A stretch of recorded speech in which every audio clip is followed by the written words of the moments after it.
Hey, Scott Fresener here with T-Biz Network and my good buddy Richard Greaves. And Richard Greaves, you're wearing a sweatshirt.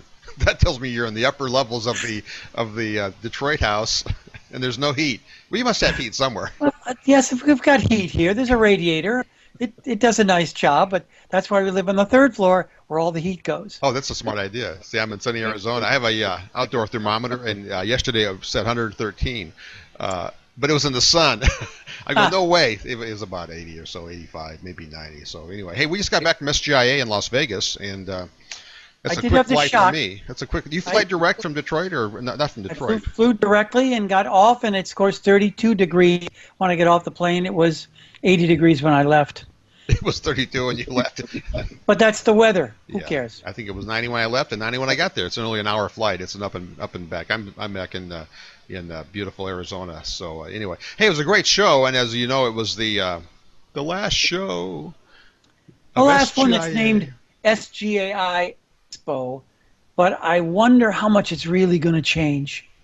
I don't know. I kept banging on him, and of course they all kept coming back. Johnny Shell and everybody. It's not going to change. It'll be the same, but I don't know. You and I have. It will be. I've said this before and been criticized for it. It's going to be diluted. There won't be as many screen printing things because now the paper industry is going to share whatever gigantic section of the North Hall in Vegas or Dallas. They've got huge place there, but then I'm coming right back to Las Vegas. So it'll just be bigger with more stuff, and we'll still have the same amount of screen printing people that I went and saw last week. Well, do you know NAPCO? I really don't know NAPCO. You said that they did a print show in Chicago every few years or whatever. Right. So every 5 years, they used to have one in Chicago at the McCormick Center, and it was charming because you could see the gigantic Heidelberg presses, and they had gigantic size booths, but they're on the lower floor. That's where all the knickknacks were. So I could see my autotype people that I knew from Chicago. I could see the Yolano people because they were both selling masking film again in the early 80s. Masking film was still a thing, but they had exposure things for photography when photography was still a thing. I don't know that we share that much with the paper printing industry anymore. I don't think we do, but we'll find out.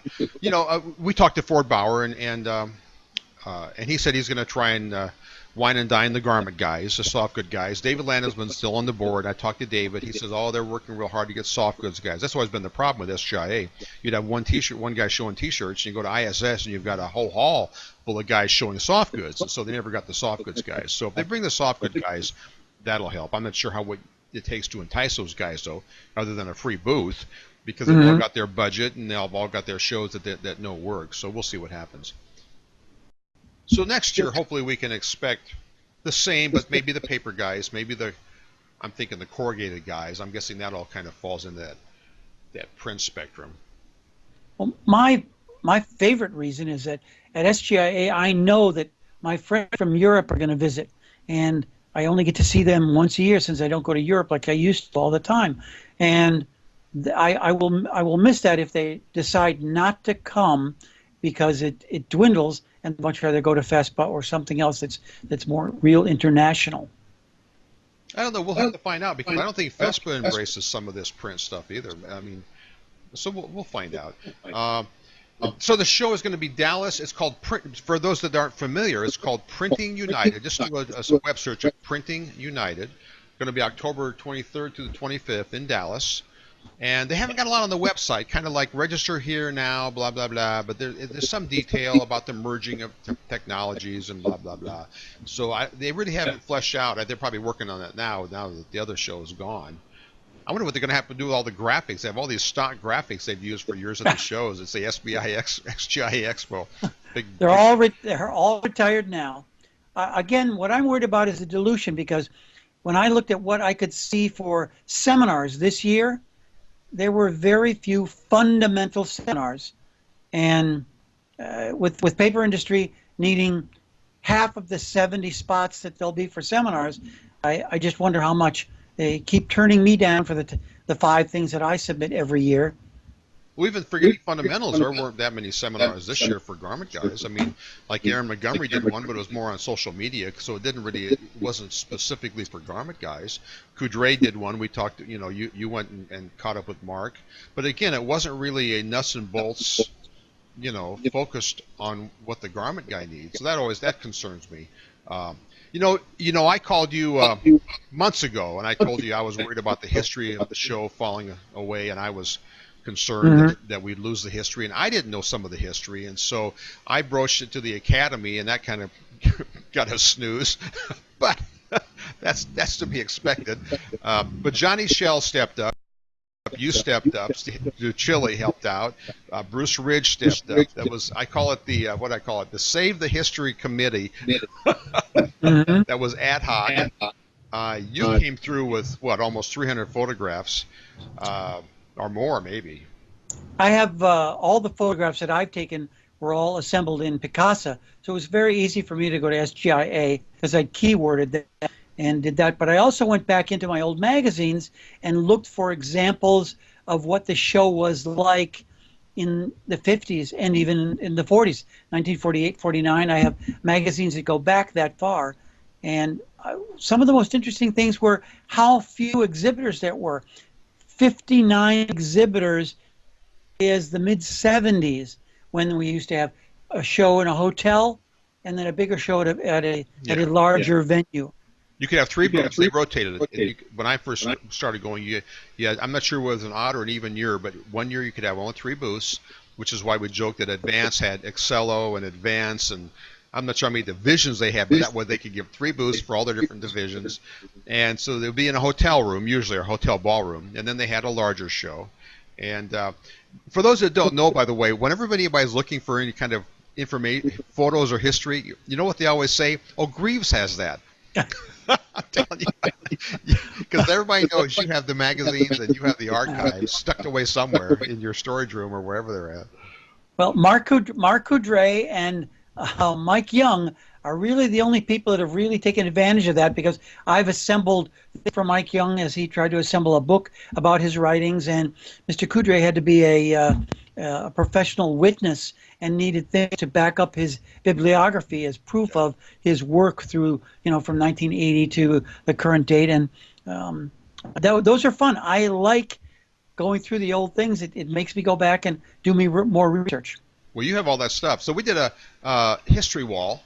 SGIA, Johnny Shell said he didn't know what they had. Next thing you know, and Johnny Shell's with SGIA. I'm not sure, Director of Technical Services. I'm using that quickly, and I may have correct. He came up and said, hey, I found every back program for the shows. That was the mother load. You had a mother load, but I needed some guidance on something that would help me put together a timeline. And so John came back and he scanned every program that I think he was missing 2 of since 1949. We discovered that's when the show started. The association was formed in 48. The first show was 49, and I put together a history wall of pictures of some of us guys when we were younger, some of the really old black and white photos that are great to look at, and we're running that right now while we're talking.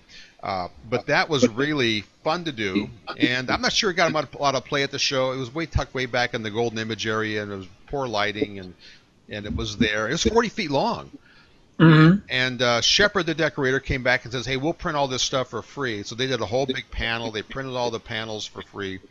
You and I both did kind of, what did Greg call it, testimonials, or what do they call it in religion, where you witness? You testify, yeah. Yeah, we talked about how our first shows, you and I and Alan Howe and Greg Kitson. So those are on Greg's side. I'm going to make sure and reference those in this too. So that was good. Well, you guys had it lucky. He had me do it first. I didn't understand. I thought he was going to interview me. So mine, I look like a bumbler, but not at all. You look good.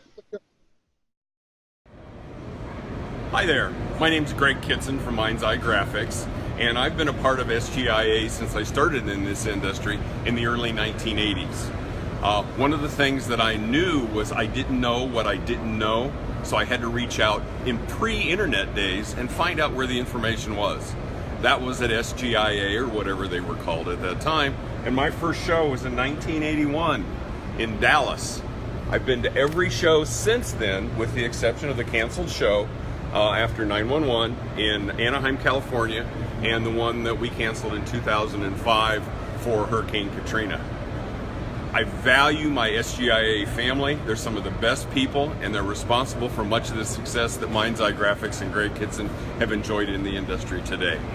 It's all about the family, and I just want to tell everybody that you get out of this organization and this show what you put in. So make sure you take the time. I want to reach out to an old friend of mine by the name of Sue Vanel Fresca, who was the editor, or one of the editors, of Screen Printing Magazine in the early 1980s. My first memory of attending one of these shows is me standing in the corner being afraid to talk, and Sue coming over and taking me by the shirt collar and introducing me to people in this industry. She taught me how to work a show. Thanks, Sue. This is my first show. It was at the Rosemont Convention Center, which is a small hotel-like thing, and I believe, from what I've read, that in the past there'd been one big show and then there'd been a little show. And I was amazed at how small some of the other shows were, but I only lived in Milwaukee, so this was a quick 90-minute drive. I went down with my mentor, Cy Cohen. We went and we spent a lot of time at the advanced booth. That's where I met Mel Green for the first time, and Jeffrey Gittimer's brother-in-law, Randy, I forgot his last name, from Sharp Shirts. He was running the automatic press, so I had friends from the very first time. Then I remember distinctly going to Dallas and to Atlanta. Tony Pernicello was a great help to me, especially at both of those shows. A lot of great memories from those days. Hi, I'm Scott Fresener, and as I realized that this was the last SGIA show as we know it, and I'm in Las Vegas right now at the SGIA show in 2018, I realized there wasn't much history, and I was afraid that we might lose the history. So I got a few of my buddies together, Richard Greaves, Johnny Gell, Bruce Ridge, and I kind of decided there needed to be some sort of history. So I put together a history wall of the show, and I don't think many of us knew the history going back and when the show started, and I discovered the show started in 1948 kind of, then really 49, and so I put together a whole display. It's on display at the back of the hall, and we got photographs from lots of people, and so we have lots of us with photos with hair, without hair, skinny, heavy. It's interesting to look at this whole thing. My first show was 1977, and it's funny how people are all back here looking at what was their first show, and we joked about it. It's kind of like your first time having sex. It was like, for many of us, it was a big deal, because this was a big deal. You go to a show like this, and if it's your first show, you go there and you don't know anybody. And for me, it was walking into the Superdome or wherever it was in New Orleans, not knowing anybody, rarely traveled back then, and going, how do these people know each other? They're all out there talking and laughing and joking. Now, we are all the guys doing that. Now, people probably go, who are those guys? Oh, that's probably Greaves and Fresener and Kitson having a good time. How do I get in that club? But back then, didn't know anybody at all, and just went to a few seminars. Hi, I'm Johnny Schell with SGIA, and Scott Fresener pulled me into this project on the history of the Expo, which started way back in 1949, and it was just the SPPA convention, an annual meeting at that point. And then the Expo's gone through a number of name changes over the years. Screen print was probably the most used name from the early 80s up until the mid 90s, and then it became the SGIA, whatever year it was, SGIA 97, 98, etc. And then in 2008, the show name changed again to the SGIA Expo. And in 2019, we're going to have another step forward for Printing United, which is in Dallas. But my first show was actually in New Orleans in 1993. This timeline actually appears in the Golden Image Gallery, and that was one of the things that I participated in back when I was on the print side. And won numerous gold, silver, and bronzes in my particular category, which was compact discs. And then continued to come several years after that before joining the SGIA staff. This project was really personal for me because of the history involved with the Expo and the evolution that it's seen over the number of years it's been in existence. And we had a lot of the content on the timeline in our archives at SGIA headquarters in Fairfax, Virginia. So I was very humbled and appreciative to be asked to be a part of this, and I think we did a phenomenal job. So please enjoy it. Sure. Hey, moving on, we have a lot to cover actually for this thing. The show was a typical, lots of wide format. They're trying to do what's called a community, where you have the T-shirt guys in one spot and some guys kind of lumped together in a community. And I made sure that David knew that if for the new show in Dallas, they better keep this community. And David said they're going to keep working on having. Vespa has like Vespa Fabric. You go to Vespa Fabric, there's a hall, and that hall is going to be screen print and some DTG and garments, and so at SGI you kind of walk around like there was a community where M&R was, and Lawson and Newman, and then where was Sadi? Way over. Sadi was in row number 1. Row 1. I mean, maybe they booked their booth late. I don't know how that's the problem with some of that, but so it isn't still where they have it all in one very defined. This is the garment area. I hope that Printing United will think about that. Because I saw people bitch to me, I came and then, it's all wide format. Well, duh. Don't you think if you're going to go to SGIA, maybe you kind of figure that out? Yep. Lots of DTG, but I mean, that was out in force, and I think DTG fits into the digital theme of the show anyway, so lots of DTG there. And that's where people bring out new stuff. I don't know if you know the guys at FreeJet, but they get high marks for having a good printer. They brought out their Cheetah, which was like a Cornette. I mean, big, $250,000. Everybody's going, well, forget that. I'm not going to look at those guys. I remember I walked up to the booth. I don't know Victor that well, and we were talking. He says, I sold my first one. Oh. He says, I sold it. My sales guys didn't sell it. I told them, look, you guys can do it. So he was a pretty happy guy. So when it comes to the big printers, M&R had told me that they had sold 30 digital squeegees so far. I didn't know that number. That's good. My friend Lon Winters knows someone in Chicago that bought one, and he's actually going to work with the guy in Chicago. So I'll be able to get lots of the inside information there. I know Joe Clark has been working on inks for the digital squeegee, and he's coming up with new state-of-the-art white inks, and I know that the separation software that Omniprint was using was unique in that it allowed for the use of the color shirt to be included in part of the underbase, which is new with DTG. I know that with DTG you're putting in all sorts of different colors. When you print, you don't have as much control if you're printing a unit of one. And so that just seemed like new information to me as far as the separations go.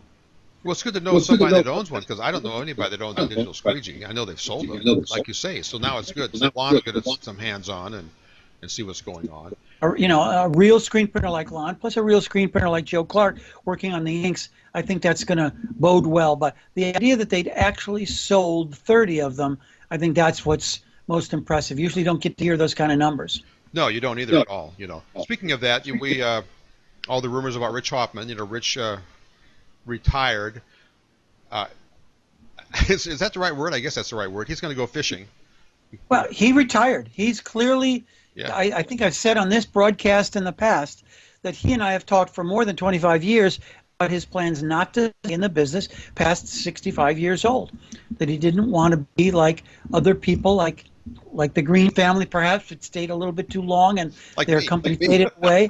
Okay, but it just was something that Rich Hoffman had specifically said. And I had dinner with him a few years ago in Atlantic City, and I reminded him of that promise he'd made to me, or that pledge he'd made to me. He didn't make a promise to me.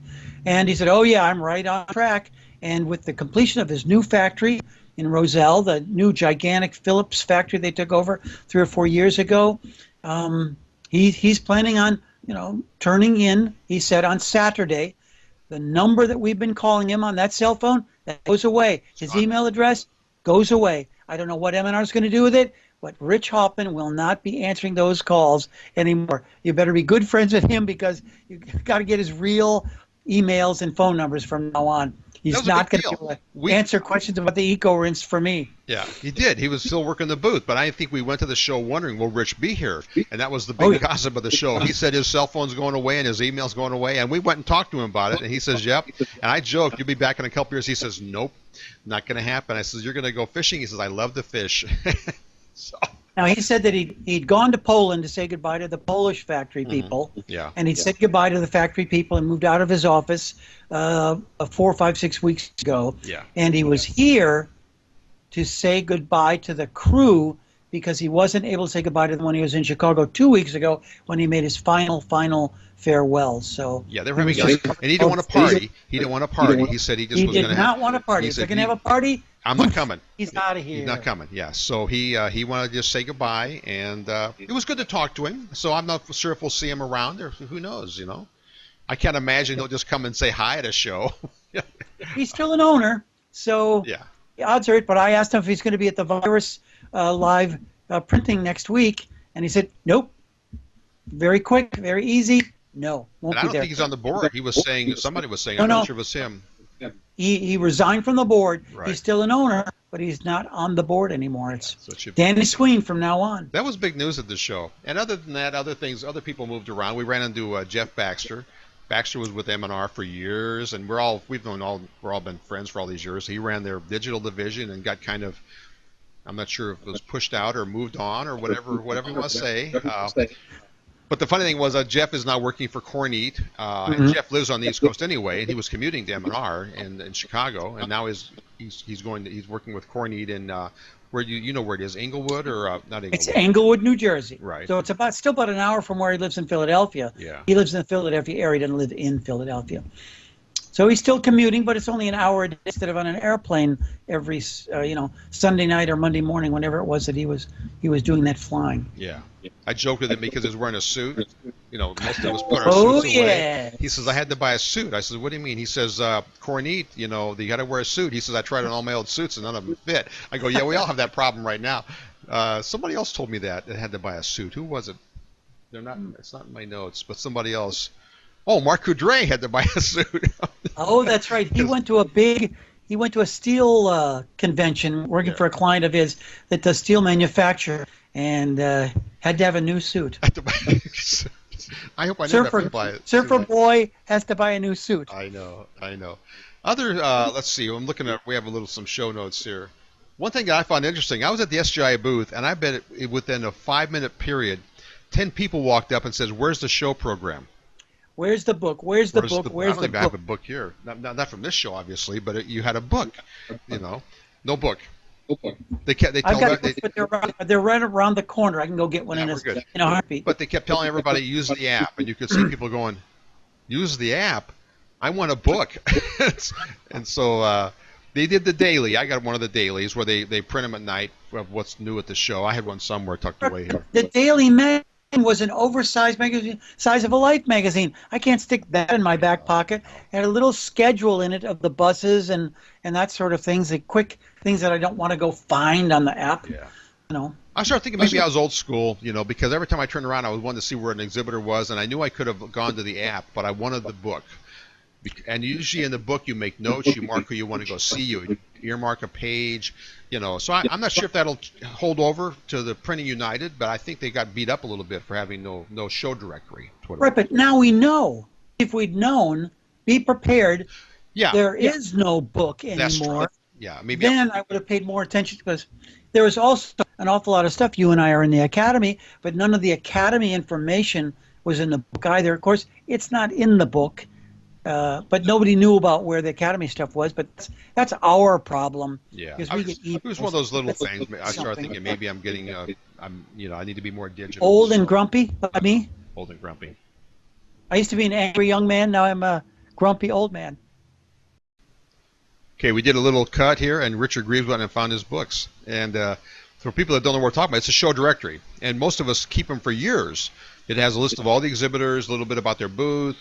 I know it's all in the app now, but it has a map usually. It has ads and a little information about parties and stuff, and so I think we kind of missed this. Again, maybe we're being a little old school. Well, I can see the point that the internet has taken over, that I really don't need all these addresses, except I used to go through this book and mark it up with a yellow marker, make little notes, and write things in the book, in the margins, and couldn't really make notes in the book or organize, Yes, there's electronic ways to do it, but I'm used to the book. So we'll see what happens. We did a number of videos there. We did David Landesman, as usual. We have to, also David a bone. We did Rick Davis. We did Marshall Atkinson, who's always a good interview. We did Mark Coudray. Usually, we're walking around, hey, stick a mic in your face. And so we'll show, those are on my Facebook page. I found companies were still MIA, it was still, even suppliers. It wasn't, you used to be, years ago you'd have, now maybe I missed it. I think I missed a few aisles, but usually you'd have Wilflex that have a huge booth, or Poly One, and maybe they were there. Union wasn't there, other than with a dealer probably. Wilf was embedded. James Ortolani, I've forgotten which booth James was in for Wilflex, but Ray Smith was right in the Rock booth, the Rionette booth, manually printing. Right. So they had a presence there, but it wasn't usual. They didn't have their usual booth. There was no Rutland group, no Poly One group that I remember seeing at all. Was Ulano there with a booth? Yes, Ulano Kiwo had, actually it was like a triple booth, very open, nothing to build. They had two like spandex curves that looked very futuristic, something right out of 2001, the movie. And so there was a Kiwo sitting room and a Ulano sitting room. You could tell because their bags were hanging there. I missed that. Just an open area. I know I missed a few aisles. So we both got there early to judge Golden Image. Mm-hmm. And we've been volunteering for years. I've probably been doing Golden Image on and off for, I don't know, 25, 30 years when it was Golden Squeegee. Right. But the entries were way down. I don't know the exact number, but I know Johnny Shell posted them. It seemed like in his last email to us asking for some thoughts on next year's Golden Image, how to improve it. When our entries were 240 or something, way down from, I think they had thousands of them, years ago. Well, we used to have 240 T-shirt print. Holy crap. We're looking at T-shirts now, and it's one little 10-foot wall of like black shirts, and used to be there would be 50 feet or two sides to of all this stuff. Although you had the usual, Andy Anderson had some great stuff. I think he won a gold on a couple things. Artem from MIDI Print in Russia, he's always out in force. And the guys that do the high density, I never can think of who they are. Terran or whatever, they do the high density. There's dozens and dozens of golds given out, and then the Academy members, guys that like us who are in the Academy, we go around and we vote for the best in show for garments and best in show for graphics, basically. And I think a lot of us had we were probably close on what we thought were the best in shows. Our buddy Lorenz, and I have to look up his name again. I've known Lorenz for years. Boegle, B-O-E-G-L-I-E. Begley, so it could be that I'm from Switzerland. Wrong, he is he's a Casa disciple, and my God, he is. I met Lorenz years ago at Singapore at a show and hung with him, and what a printer he is. And I'm not sure if I got any videos of some of this stuff, but I'll see if I've got some pictures of some of this stuff. Well, you shot the one. He had a poster that he printed that was actually in 3-ring binders. And, I had to ask Johnny Shell, what should I do? I'm judging this, and this is clearly not a 3-ring binder because it was a full-size 24 by 36-inch poster that was pure white. You could see a little haze of something in there, but when you took a picture of it with a flash camera... It was great. I missed the big obvious sign next to it that you could take a picture, because they don't allow you to take pictures, and there's always guards. And you caught that, and so you took a picture of it where it's white, and we'll show a picture of this right now. We're talking. It's white, and take a picture, and there's an image on it. It was fantastic. But my favorite piece was a fine art piece that looked like a typical mountain peak of snow-covered mountains with clouds. And then when you looked up close, it was thick oil paint brush strokes. Yeah, it was great. So it fooled you. It looked like a mountain, but it wasn't. It was just rough ink.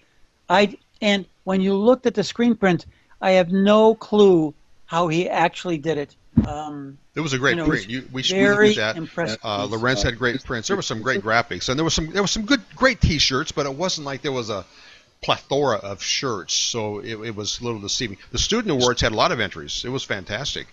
And there's always some great stuff there. I think that's picking up a little bit, probably because SGI is becoming more active with the Skills USA. Oh, Skills USA, Yeah, okay. SGI has been more active with Skills USA, and so that's been, I think, helped the student awards pick up a little bit. You know, our buddy Beppe Quaglia, you say the G is silent. I never know quite how to say it in my good Italian. I've known it for 20 years, and it's always been Beppe Quaglia to me. Quaglia, so. But we looked it up, and there's a G there, but so it's silent. So that, but he was there. But you know, he was hanging when I saw him at the M&R booth. And I said, I wanted to video him later, and I said, where are you going to be? Well, probably at the M&R. But then he really wasn't. And I'm not sure who was printing with his ink, if anybody was. But we had dinner, him and Coudray and Marshall Atkins and a few other people. But he's doing a course that you're involved with. Mark Coudray and Beppe are doing. Is there a name for the course? It's mastery. It's water-based mastery. Right. But it's, of course, focused on the virus water-based wet-on-wet style inks that we've done several things in this show about. But you're involved in it. Yes, I'm teaching the screen-making part of it. The other instructors have just been announced this morning. So Lon Winters will be there. Mark Gervais is coming in from China. He'll be there. Colin Shane, who's the technical manager for Virus Inks in the United States, he's been printing with Virus Inks for 4 years up in the wilds of Montana. And who am I forgetting now? Marshall. And Marshall Atkinson. And Mark Coudray, of course. And Mark Coudray, of course. Beppe. Right. It's a great lineup. And like you say, they just kind of announced it today. We're shooting this on the 25th of October.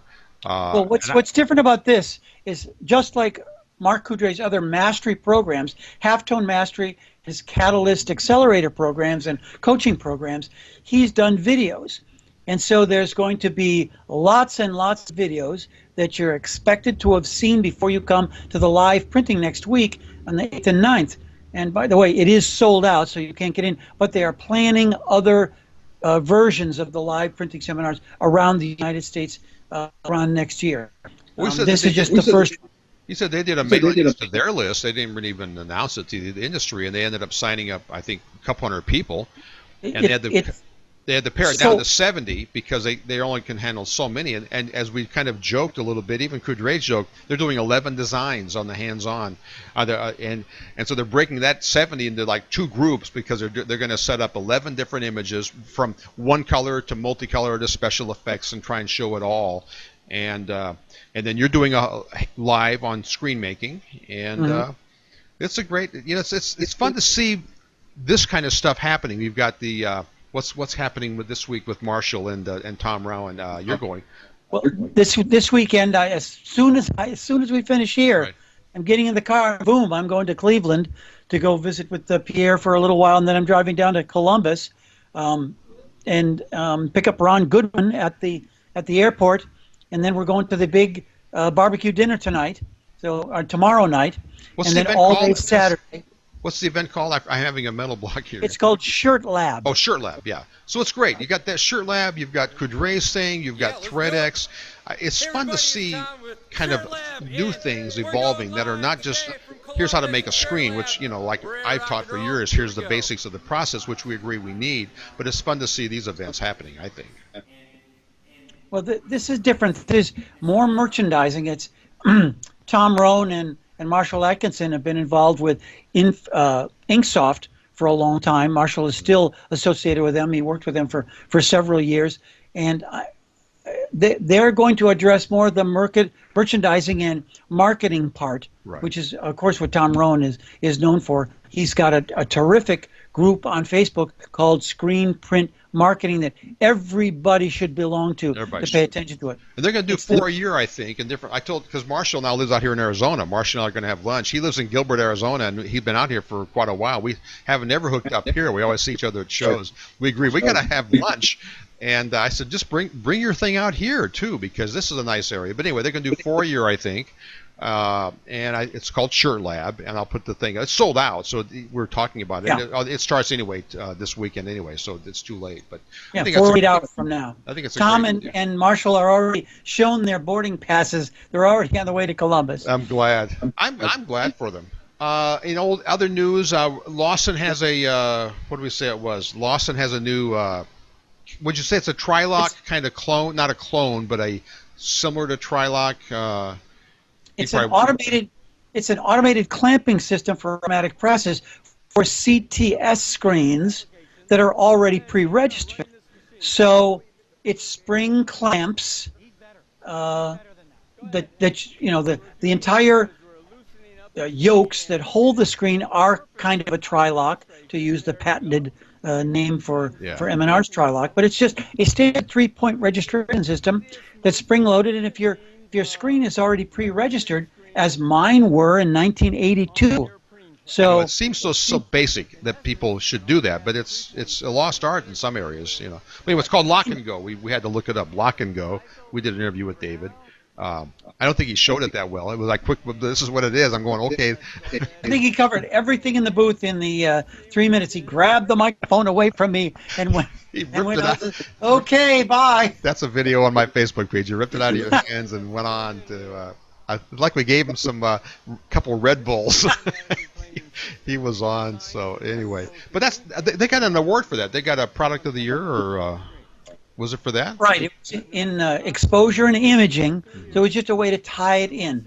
And again, 3-point registration is not new. It wasn't new when M&R invented the Trilock. No. It's just the most popular way. So Trilock has become like Kleenex as a code name, a name that shouldn't be used, like sailboard. It's funny to look at the Lawson booth. It's all red and black now, and no more gray. I told Ben and David both, I love the new look. It looks very contemporary. It shows that their youthfulness of their own mind, because they're older. They're getting older now, but they're young thinkers. They bring in Ben's son, Taylor, who's a young guy, and it's a great progressive look, I think. And you got to pick a color nobody's using it right now, other than Anatol using red. Red and blacks, I think, are a good combination. Ryanette's got green for the rock, and anyway. But I'm glad to see that. The thing that I enjoyed the most is when Taylor Landisman is walking around the booth, and David Landisman comes up to him, his uncle, and comes up and says, well, I got this much for this. And Taylor says, yeah, I can live with that. That's okay. And I know. That's funny. And, of course, Ben is retiring. And for Ben to say, well, I'm here because I have to work the booth as part of my contract because I'm retiring. Him and David worked up a contract. It's the funniest thing. We've known those guys since they were kids practically. So I ran into Fraser Chesterman from Old Vespa. He's got his show that's for implant printers, and I think he's kind of looking at the new Print United going, that's going to take some implant printers away from me. It's funny, I was at the SGI booth, and there's Fraser, because we agreed to meet there, and there's Mike Ryan, who's still with Vespa. Michael's there, of course, working the show, selling booths for Vespa, and it was just funny to see these two guys together. You ran into, you had a meeting with Brian Hogue, right? Yes, Brian was the most impressive thing that I saw at the entire show. Nancy Gray came up and said, you've got to meet him. She knows that I just started to get involved with Skills USA, the high school and secondary school program for teaching skills. It's James Ortolani who's really the guy that knows more about that, who's been more instrumental than any person I know as far as Skills USA. But Brian Hogue is a high school teacher, and he has a screen printing department with 2 automatic pieces of equipment and all sorts of other ancillary pieces of equipment. He runs literally a shop where last year they printed 88,000 shirts with only a 0.1% mistake problem. In a school student shop? Because they all got together, and the students get to share at the end of the year. There's a cash payout, and so they're a socialist style scheme that if there's profit left over, they get to share. And the kids are vicious about it, that they don't want any mistakes because, hey, that's coming out of our profit sharing at the end of the year. They have not had to ask the school system for any equipment. They run it on their own. They don't get any money from the local school department. Now, I know that I discussed this with Mark Coudray, and he said that, gee, sometimes you have problems with that because there are still electricity and insurance and Brian's own salaries being paid, and so he's gotten a lot of pushback. For instance, at Cal Poly in San Luis Obispo, where he went to school, they've got the most modern equipment there is, but they can't do what Brian has succeeded in doing. He's a good guy. He's a good guy. He came to my class years ago. I know Brian, and we've kept in touch. I've given him TSEPs. Every couple of years, he'll surface with some question or something, or show me what he's doing. And so, I think you saw him after you mentioned his name to me, because I would have loved to have seen him, because we go back. I'll bet 25 years. I mean, he came with a couple of other teachers long time ago to class, and he's always kept in touch. You've got guys like Brian who get it. Then you look at some of the student awards that we looked at, and you look at and go, some of these teachers don't get it. But maybe Skills USA will help that. So I went to a Stahls event. You didn't go. I think you were maybe meeting with Brian, or you were doing something else.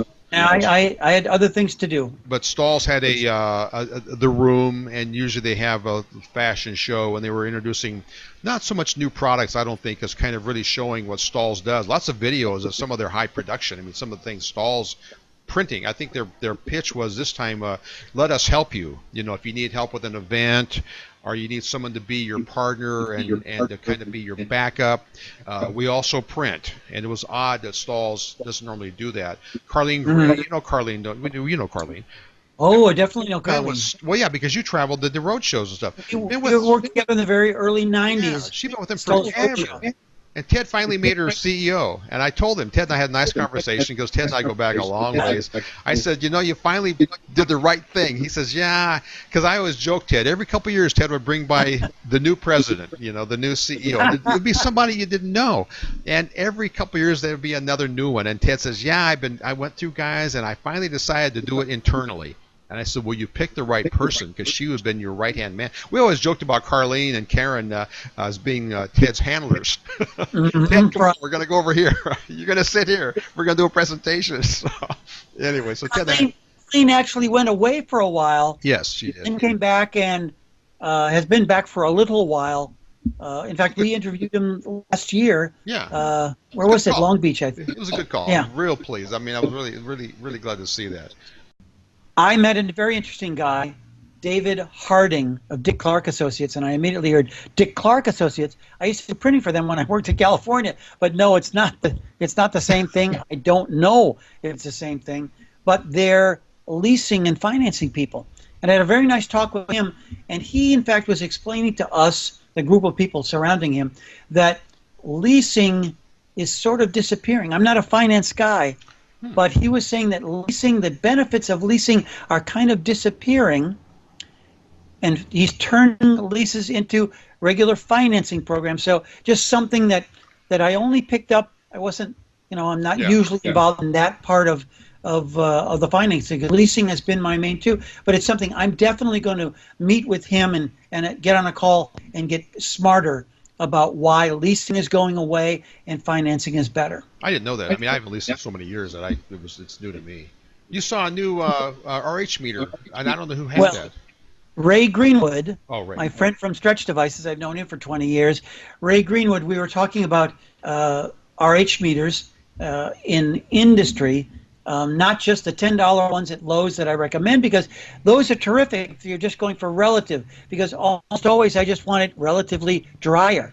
Yeah. And my standard answer of, 45 is okay, but 40 is better. And 35 relative humidity is better than 40. And 30 is even better than that, just to get people to get the idea that drier is better. Now, Ray will then come back with, some stencils can be damaged if you dry them too fast. So we have that friendly little debate. I've never run into that problem, but he goes into much higher lab-like conditions than I do. And out of his kit, he popped out a beautiful Ectech WB200. And you should be showing a picture of that right now. And it's literally a water thermometer, a wet thermometer bulb with a fan on it, all in one thing. So it can just literally be mounted on the wall, away from the wall where it should be, so you can get air to flow through it. But it's only around $130. I found it for like $80 and $90 in places not Amazon, but it looks like they're all out of stock. Ray told me that they are not making that model anymore, so I can't go right out and buy it. It is, let's say, $90 to $135 for a very serious wet bulb thermometer that you don't have to spin around and keep wetting up. So as soon as the new one comes around, the replacement for the WB200, I'm definitely getting one. I recommend it. I'll put the address up for X-Tech on the screen so people can see it. And you had a picture of it and stuff. So I didn't catch that. And where was he at? Rock's booth? No, he's always in the Stretch Devices. Oh, Stretch booth. Devices. That's right. He does freelance work for Don New. Yeah, and you got a couple pictures of Don and different people yakking away. Don's getting a little grayer. Keeping his hair long. I try and keep mine long. My wife keeps saying I want to cut it. I go, no, that's me. I like it a little longer, not long as it was. So Charlie and I, I joked that Charlie and I one night had cigars because Charlie likes to smoke these. I call them the 2-hour stick. Charlie brings cigars, and so we hooked up with Steve DiCilli, Alan Howe, Charlie, and I went to MGM after the Academy meeting because we all agreed with let's smoke cigars. But we were just discussing about how we used to each have a button. Charlie had a button that says, I'm not Scott, and I had a button that says, I'm not Charlie. And Charlie says, just about a month ago, someone called him Scott. Because we look different now. He's a little more drawn. He's kept his weight off. He looks good. But it was funny. We were joking about the days that we both, he said, I had a pony. I never had a ponytail. I could have, but I didn't do that. But Charlie had the ponytail. But it was always funny that people always confuse us. He was looking through a magazine, he told me too, just a few weeks ago, looking at an article, and he thought he wrote it, and then he looked at it because it was the picture. And he looked, and I wrote it or whatever, because we looked so much alike, years ago. Anyway, that was just a little fun time we had, smoking a stick. 4 guys, doing their 2-hour thing.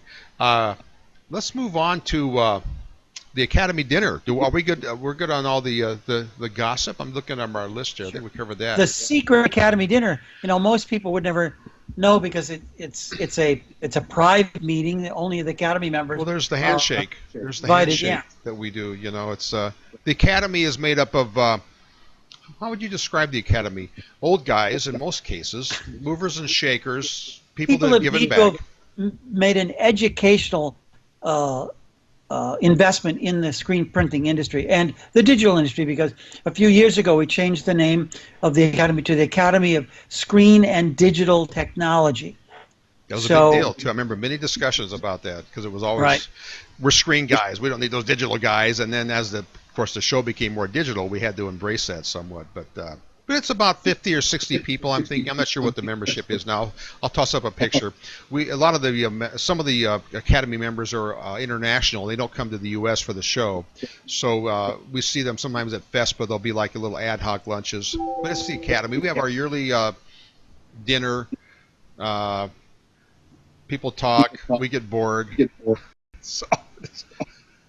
No, we talk about very worthwhile things. In fact, Michel Caza brought a copy of his new book, called Michel Caza, The Chameleon of Contemporary Art, and it's a gigantic book. It's big. It's 3 inches thick. Yeah, I'm going to throw up a picture. Full size, like the size of a Life magazine. Yeah.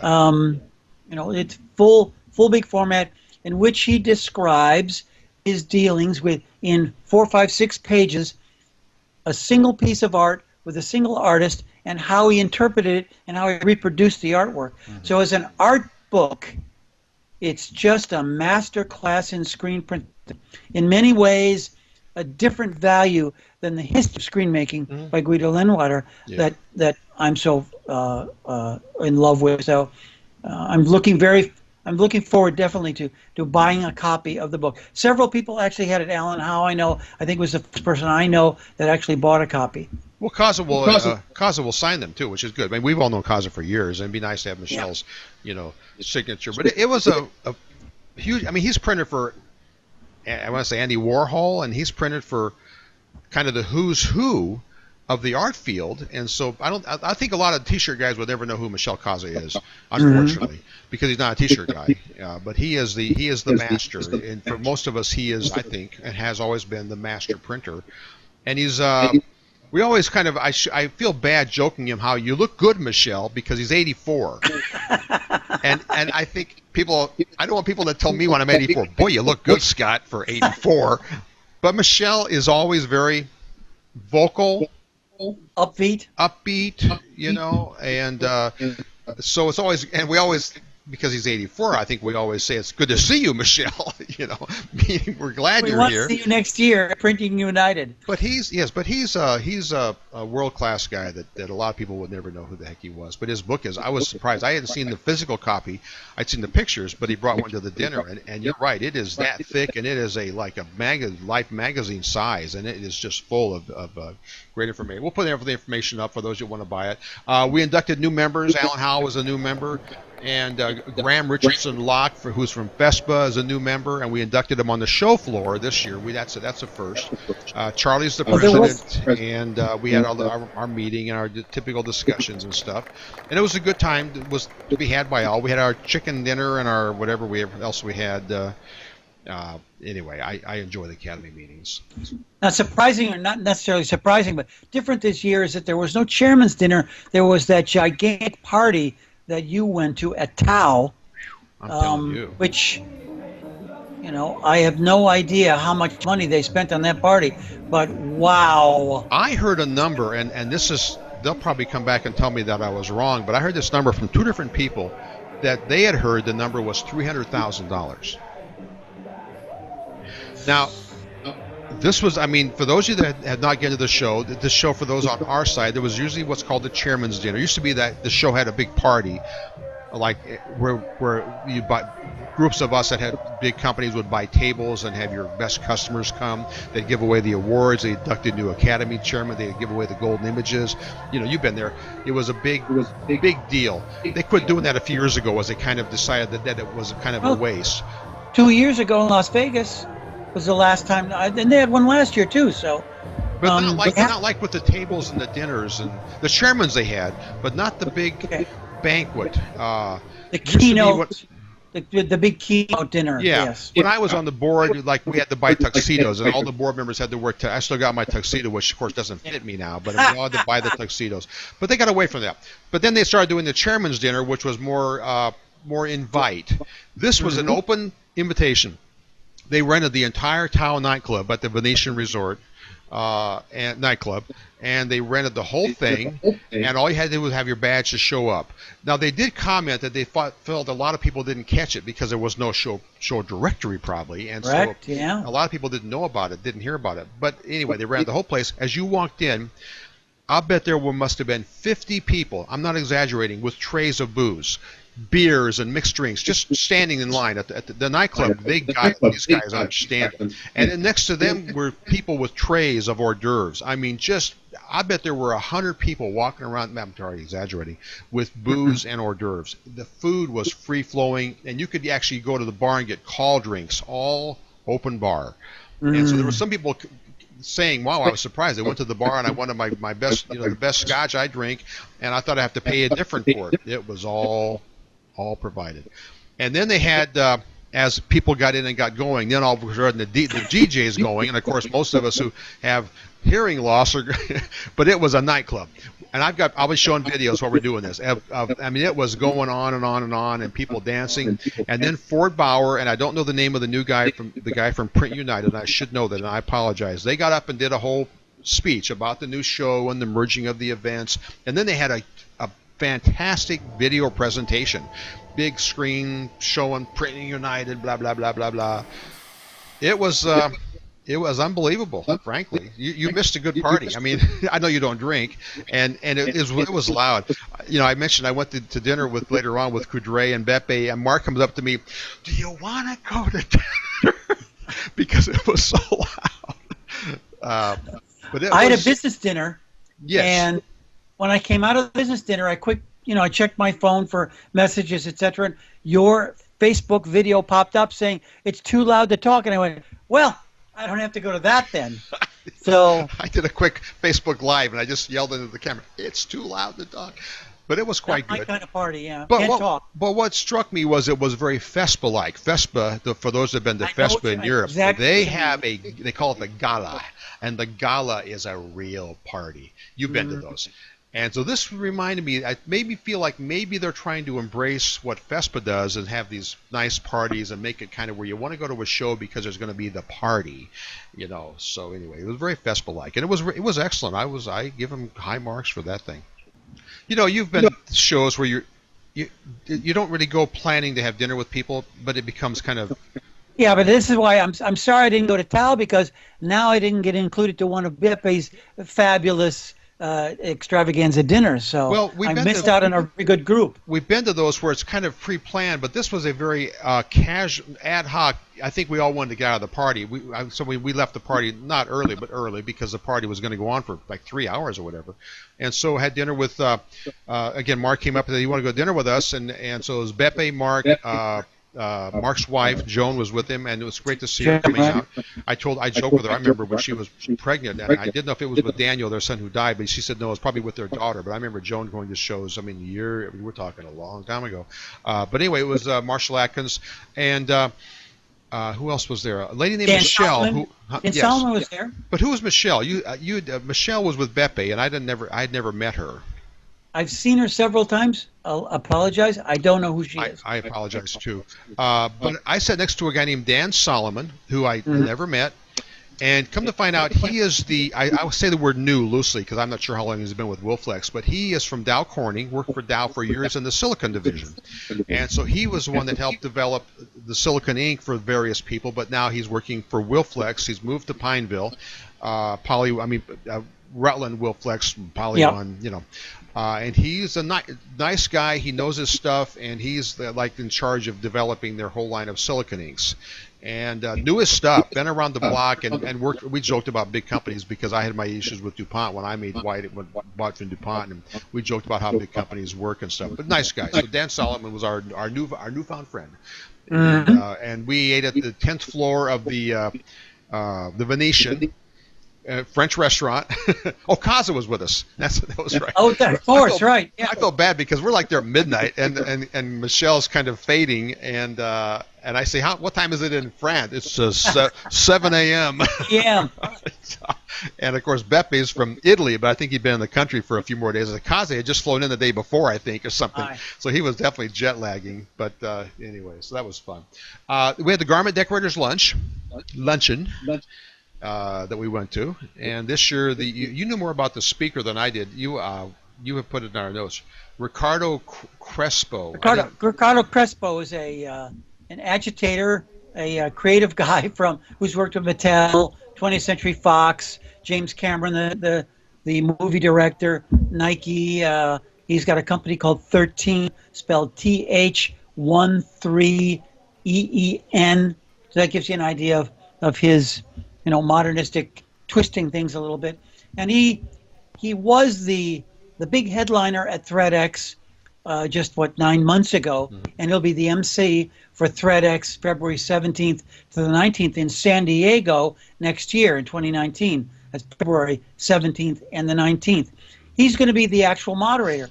He was the star of the show mostly because he had great stories of disruption to tell, and he did sort of tell those exact same stories at this luncheon. You'd heard them. I say I'd heard of those stories in the past, but they basically have to do with I've grumbled because I've asked everybody that went to ThreadX, quick, tell me what it was that you saw that you really liked, and I find that his stories are easy to repeat, but I don't see people repeating the stories. Maybe they want to keep those stories to themselves. But he's talking about dealing with, for instance, who your actual customer is, because your actual customer is not the corporate bigwigs that are in charge of Mattel. It's moms and grandmas that are buying Hot Wheels. It's the kids that are buying Hot Wheels or demanding Hot Wheels.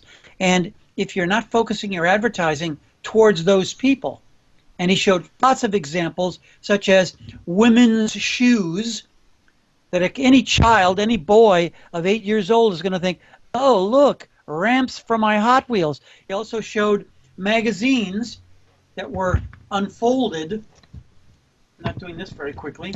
That magazines were unfolded so that they look like ramps. Mm-hmm. And there was one here, one there, and there was a dog in between. And what does a little boy think about? He thinks of ramps to jump the dog with his Hot Wheels. And his whole philosophy seemed to be around who's your real customer. That's who you need to appeal to. Now, he also had, of course, the fact that he's dealing with multi-million-dollar companies with multi-million-dollar budgets. And a lot of those stories get lost on us. But the creative part of what you can do to be creative is what is inspiring by guys like Ricardo Press. He was good. He was. I mean, he made you think, and I think which is what ThreadX probably did for people and does. It makes you think and reevaluate kind of how you're addressing some of these things, using some of the newer thinking and the newer terminology and maybe, I think, old school thinking, but with a new spin on it in some cases. You know, my complaint, and I've told you I'm going to be vocal about it, was that the use of he swore a lot, and I sometimes will do that in mixed company, and my wife tells me I shouldn't do that, but he did a lot of that in a seminar situation, and it was somewhat off-putting, I thought, only because he's not an old guy. What do you think he is, mid-40s? I mean, I'm just guessing. I bet she's 50. You know, he's got those. Because he's not a big guy, so he's hard to tell the age. Yeah. But I thought in a mixed group of family people, and it wasn't any kids in our thing, of course. But I would just put off a little bit. But he certainly was a good speaker. He walked around, you know, worked the room, and definitely had a command of the room. And so I think it was a good sign of what ThreadX can do for people, get their thinking going and kind of get your juices flowing on some of that stuff. So that was good. Other than that, we had a lunch and we hung out with people, and the usual crowd was there. I don't think it was packed, though. I don't think they sold out. Nope. And they didn't sell out last year. I think they have a hard time selling that. I think SGIA, now they're redoing their website, but I think that in many cases some of these things are a best kept secret, like the nightclub at TAO where people could have gone there. I think it's on the website as a little one-liner sometimes. Now there was certainly a page on this, but they don't ever show previous pictures. They're really light on showing what you're going to get at the lunch. So you might think, oh, it's just going to be lunch, you know, and I'm going to hang in, I'll get lunch, and I got to spend $30 for lunch, you know. And so I don't think they do a good job of marketing some of this stuff. Well, I appreciate that they call it the Garment Decorators Luncheon, but it was really an advertisement. It was a teaser. It was a trailer for ThreadX. And I remember last year when I went to the Garment Decorators Luncheon, and it was another guy, I'm forgetting his name again already. I think it's Tim Williamson. You know, it wasn't a Garment Decorators Luncheon. It was an advertisement for ThreadX. I think you're close on the name. And yeah, it was last year. So it's interesting. It used to be, I think, because we've all been around the block, we used to go to the Garment Decorators roundtables, and it was actually talking shop, and that doesn't happen at all the shows anymore. So that's interesting. But I think this is the way it is. But it was interesting to listen to him talk. I think it was an eye opener. I picked up a couple of tips that I might toss out, so that was good. So I'm walking around and I bump into our buddies Terry and Aaron Montgomery and Terry Combs, who used to work for me. The Wing Boys. The Wing Boys. I'm not sure people get the whole wing thing, you know, on their website. It's two regular guys, but the joke was when we used to travel together, and we've traveled the world when they were with me, and they always would find a place that had wings. And one of them likes ranch, and one of them likes blue cheese. I forget which one they like, but that was their thing. Their little visual shows wings, but I'm not sure people know that this whole thing started off as the wing. They had actually a website called I think it was Wings Tour or something, where they would rate wings at the various restaurants they went to, and so that was how it all evolved. Anyways, we bumped into them, and I had looked at the show program before I went, looking what's here for garment guys, and I see Aaron was doing a seminar, and it's on social media, and so it really wasn't totally garment focused, but he did a seminar. I don't know if they broadcast the show from their two regular guys from the show, because they do it every Friday. They may have broadcasted from the show, but they were hanging out at this fire truck back by one of the that was so cool, that fire truck. One of the eating areas, and they had an Epson F2100 there, and they said they were getting a little beat up. I think that the show provided the space, which you pay a lot for booth space, but they were printing shirts and giving the money to charity. I don't know the whole deal, and I should know more about it, but they were getting a little beat up by exhibitors who paid for the booth rent. They were kind of just whiners, huh? Yeah. just whiners. Yeah, because they were doing the soft sell. sell. They were doing the soft sell. They weren't actually selling machines, but they do sell machines, and so they were kind of there showing a machine and selling it. They didn't pay for it. Anyway, that was what they. But they did kind of a fun thing.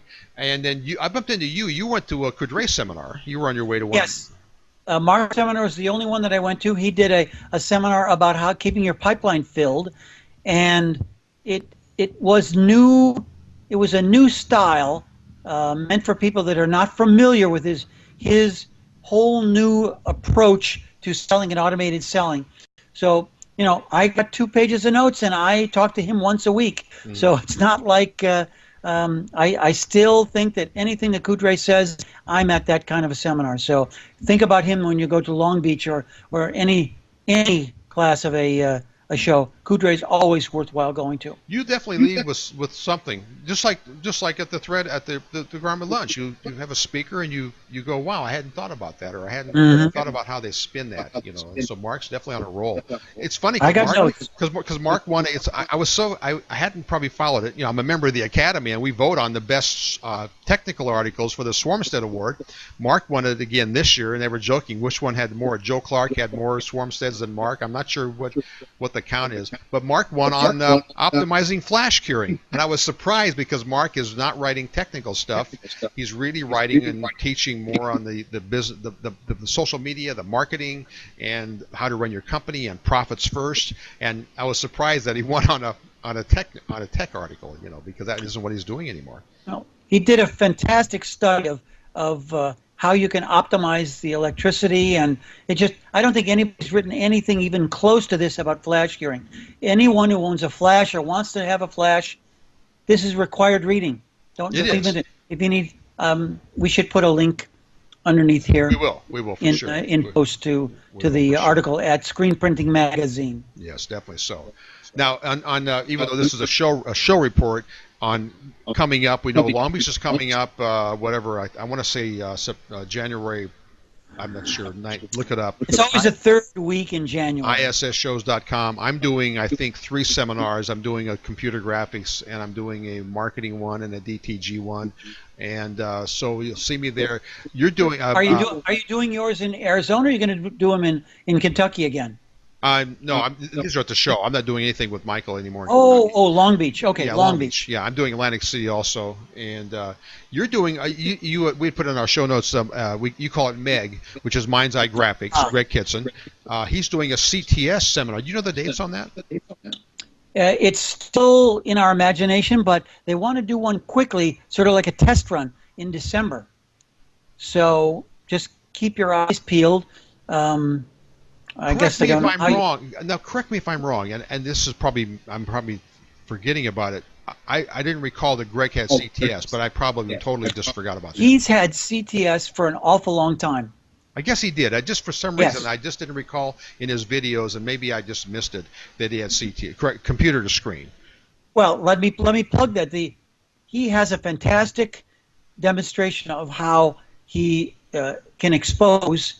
And you can see he shows his throughput, where they bring 2 screens out, put them on the shelf, or hang them on the wall, expose them with an LED SADI 300-watt exposure unit, then put them in a soaking tank, then go back in, get 2 more screens, hang them on the wall, then take the 2 that were in the soaking tank, wash those out, and they can literally do 40 screens in less than a couple of hours, but they've already imaged them all the night before, and they're standing in a gigantic stack, and they're doing that with CTS. It's a great video. Yeah. It's a great. Are you teaching? Are you going to be at that class? I'm going to be at the class, but I won't be teaching, but I'll be at the class supporting it. Yes. Right. Okay. I think we're done with SGIA. Did we cover it? It was a good show. Oh, yeah. It's probably only an hour long. We've been to Vegas before. I think I pulled the slot machine a couple times and lost $20 and said, "Okay, that's it. That was my fluke." I stayed at the beautiful Hooters. I was slumming it a little bit. Man, talk about walking in. You feel like you're at one of the Indian casinos where the smoke is so thick. Oh my God, usually, I mean, the big casinos, you don't smell it. If you go into the big Caesars, places like that. But at Hooters, it definitely had a different clientele. I talked to Charlie, and Charlie says he was kind of slumming it at the Excalibur. I'd been to Excalibur for years. Oh. He said he was kind of, when you say slumming it, you mean we're watching our budget. Oh, Las Vegas has gotten expensive. You were at the beautiful Mardi Gras, right? I stay at the beautiful Mardi Gras, which is 1 block away from the convention center. Yeah. Beautiful 3 floors of fabulous rooms. So, anyway. All right. Hey, But you know what? The food there is very good. Better than the food that I had at the Renaissance. I ate the Renaissance twice. 2 of the worst meals I've had in a long time, especially at their Envoy Steakhouse. I just had the steak sandwich at the Envoy Steak Restaurant. We were sitting outside, though. And so the sandwich was a perfect thing to get. It was horrible. That's horrible. You know, I watch food shows, and you know that. And so my grandson was actually traveling through Vegas. It was unusual. So he came and spent one night with me. And so we went down, and we tried to get into Hell's Kitchen at Caesars, and it was booked. But we got a picture. I'll probably flash it up here of us in front of Hell's Kitchen. But we did go to Gordon Ramsay's Grill and Pub at Caesars, and it was good. And my wife decided she wasn't going to go to Vegas because one more show, and I sent her a picture. She says, "Damn, I should have gone." But anyway, so we had a good time. Hey, it was great to see you, and it was good hanging with you. And I will see you. I probably won't see you now till Long Beach. You're going to the seminar, the ShirtLab now, and I'll see you. Yep. I'll see you in Long Beach. Anyway, good talking to you guys. See you soon. Bye-bye.